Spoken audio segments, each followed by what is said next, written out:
很多人在家里用铁锅煎鱼的时候，总是粘锅或者是破皮。那么今天阿鹏就给大家分享一下，在家里煎鱼怎样不粘锅的一个正确做法。同时还顺便的给大家分享一道潮汕地区比较常见的一款家常菜——黄豆酱焖鱼。这样子烧出来的鱼吃起来外焦里嫩，而且吃着一点的腥味都没有，特别的入味好吃。不管是下饭还是下酒都是非常不错的。好了，接下来跟着视频一起来了解一下吧。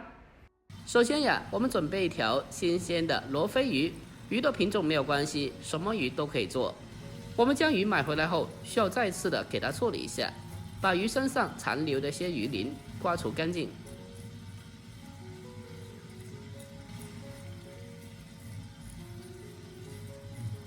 把鱼鳞刮除干净以后，接着再用刀把腹腔里面的白膜切开，顺便的把里面也给它清洗一下，清洗掉里面的一些贴骨血。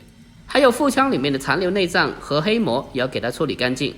全部的处理干净以后，就这样鱼的初步加工就已经是处理好了。接下来我们将其放砧板上，下一步进行改刀一下，在鱼背上划上几个花刀，因为鱼背比较厚，这样子更加方便鱼的成熟和入味。给它浅浅的划上几刀，就像视频中这样子就可以了。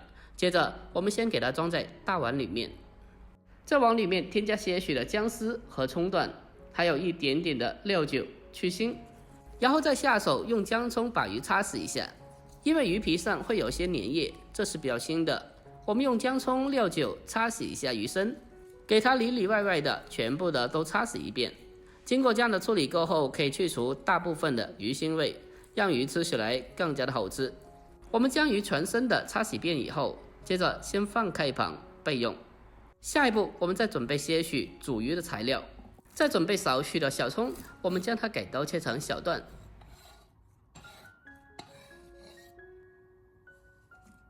把葱段切好以后，我们再准备红辣椒半个，先将它对半切开，去掉辣椒籽，最后再将它改刀切成稍微粗一点的红椒丝。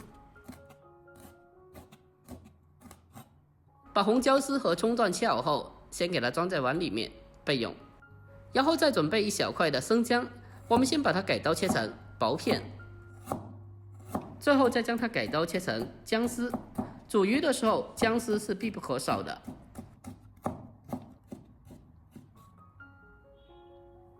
改刀切好以后，我们先把姜丝装起来备用。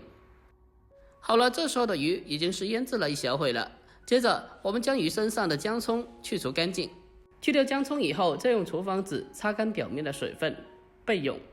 接下来我们开始烹饪。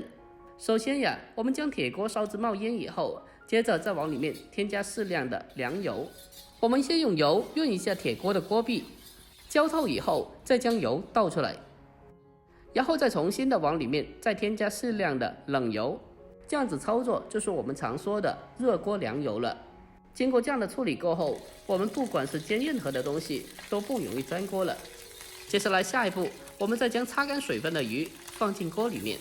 在煎鱼之前一定要擦干水分，不然有水的话会造成泵油。鱼刚下锅的时候千万不要去翻动它，让它静静的躺着。我们开小火给它持续的慢慢的煎制。在煎制过程中，可以像我这样子不停的转动一下铁锅，变换一下鱼的受火部位，让鱼可以均匀的接触到底火，从而均匀的受热。再经过持续的中小火慢煎，底部会产生美拉的反应，形成焦化层，也就是我们俗称的脆壳了。这个时候我们再用锅铲把它翻个面，就可以看到非常漂亮的焦褐色的脆壳了。翻面以后，我们还是同样的不要去动它，还是同样的开小火给它持续的慢慢的煎制，不停的变换一下受火的部位，让鱼均匀的受热和成熟。把这一面也同样的给它煎至金黄酥脆焦香。两面煎香以后，我们还得往里面再添加些许的姜丝，然后再稍微的煎制一下，把姜丝也给它煎香。经过这样子所有的操作以后，可以起到一个很好的去腥增香的效果。下一步我们再沿着锅边来上些许的料酒，进一步的去腥增香。经过这样的操作以后，烧出来的鱼基本就没有什么腥味了，吃着也特别的好吃。下一步我们再往锅里面添加适量的汤水，注意一定要用开水。加汤水进来以后，我们就可以开始进行调味了。往里面添加2大勺的黄豆酱，这种普宁豆酱一般的超市都有的。接着再往里面再添加少许的生抽，少许就好了。再搞上少许的白糖，同样是一点点就好了。最后再来上祖传的鸡精，少许。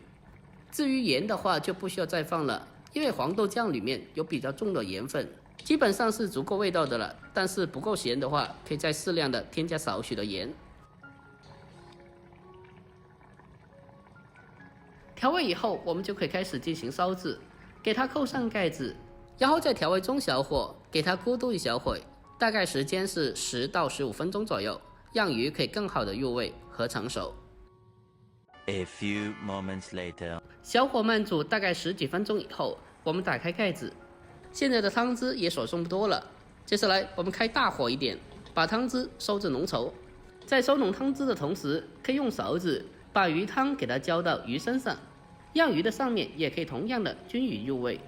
现在我们来看一下，这时候的鱼汤已经是起胶质了，特别的浓稠。收浓汤汁以后，我们再把切好的葱段还有红椒丝放进来，再扣上盖子，开小火给它焖煮1分钟，让葱段和红椒丝充分的成熟。1分钟以后，我们打开盖子来看一下，哇！一打开盖子，整个厨房都飘满了香味，特别的鲜，看起来就特别有食欲。我的眼泪已经不自觉的从嘴角流下来了。接下来，我们再准备一个干净的盘子，将它关火，出锅装入盘中。最后再浇上剩余的汤汁就可以了。就这样，一道香喷喷的黄豆酱焖鱼就这样子做好了。这样子烧出来的鱼真的是太好吃了。在经过这样子的煎制以后，吃起来外焦里嫩，咸鲜可口，而且一点的腥味都没有，还特别的入味好吃。这道菜既下酒又特别的下饭，看来今天的大米饭又要多煮一点了。如果您平常也爱吃鱼的，那么今天这个做法可以收藏起来，改天给家里人也试做一下。这样子烧出来的鱼，不管是大人或者是小朋友都特别爱吃的，哪怕是汤汁拌饭，相信你也能吃上满满一大碗。好了，今天视频就到这里，喜欢的记得点赞、关注、留言并转发哦。关注我，关注天天相见厨房，我是阿鹏，我们下期再见，拜拜。拜拜。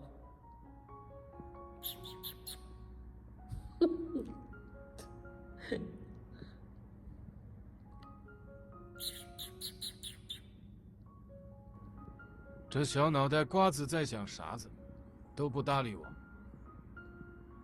算了算了，朋友们，我们下期再见了。